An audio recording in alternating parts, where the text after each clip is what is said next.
The sole purpose of the government is to protect the people. When you don't protect the people, what's the use of government? We already know that checks and balances aren't being done. You're not spending our money wisely, tax base wise. We really have no say in that because our elected officials are so corrupted by lobbyists. The only thing you've got is to keep us safe, and you can't even keep us safe. You open up our southern border, you defund our police.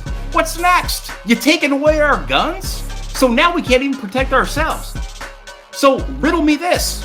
What are you gonna do to protect me and my family? What are you gonna do to protect my neighbor and the folks that are down the street here bagging groceries at Kroger or working at the local gas station? What about my mailman, Brian, who delivers my mail every single day? He's got a family too. How are you gonna protect him on the road when he's out delivering mail? Because a lot of the US mail guys, UPS, Amazon trucks getting robbed, strong-armed every day. Why? Because they're carrying freight, they're carrying cargo, they're carrying packages. Restore law and order to this country.